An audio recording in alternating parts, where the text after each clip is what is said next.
was really a sad, disastrous thing. When we walked out the next morning, that thing was gone. You know, of course we was over there some of them in the night, you know, trying to get it out, but it wasn't no getting it out, you know, once it got up to the point. Mm-hmm.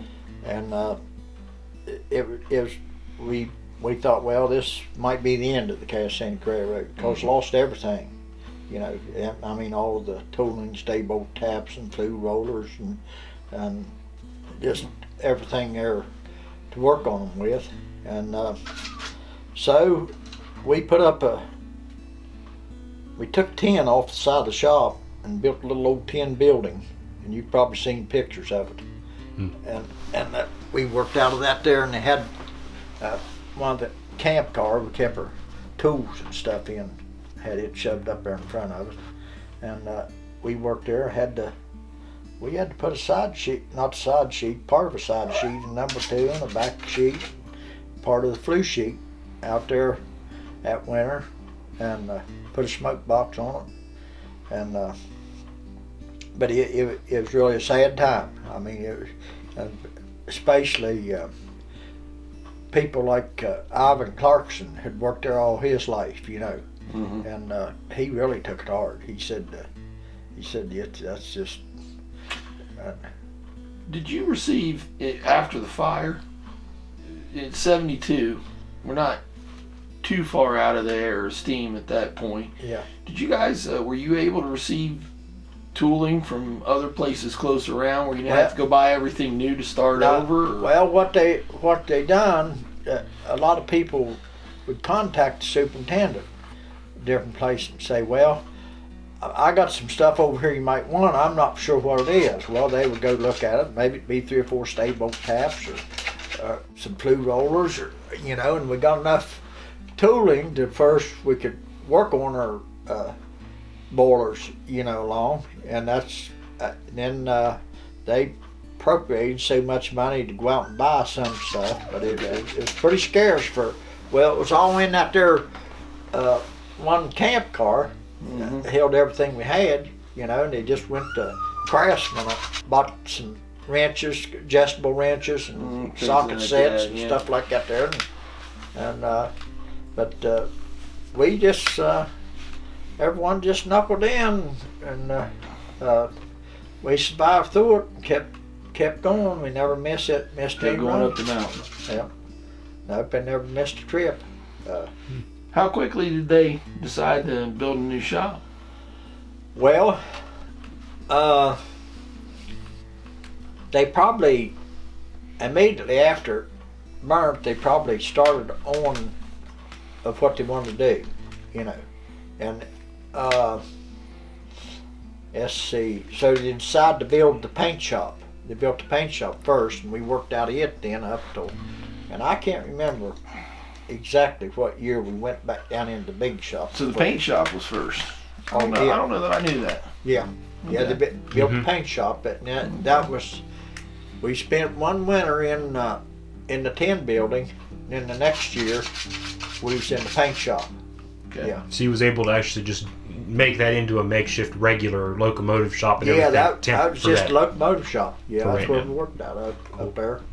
And it, but one thing, the engines was like tar jobs and stuff like that. It was in pretty good shape, and we didn't have to really get into any real big heavy work till after we went back down in the other shop, and that was like doing tar jobs and stuff. Now we had some tars that got a little too sharp, but what we would do, we didn't have no lathe or nothing.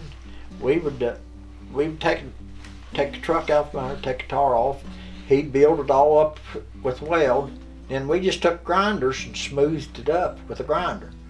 Put it back on. Mm-hmm. And the mountain took care of the rest of it. Yeah, you know. right. But I know by the time we got down in that other shop, the tars had got hollowed out so bad, you know, where it run on the rail. Mm-hmm. And Bud Castle, he run the pusher engine for a while, and I run the main engine, But backing up between the switchbacks, you look back and that old engine would be going like this. It'd be shuffling side to side on the rail where them tires was hollowed out. And I remember a story guy told back, he said during World War One, they absolutely run them engines, just everything they do, and said that the old number 4 is exactly like number 5. Said the tires got so hollowed out, said you couldn't hardly get around the curve in it. Said it just had to go like that there, you know. And, yeah, that was one thing that I liked when I went to work there.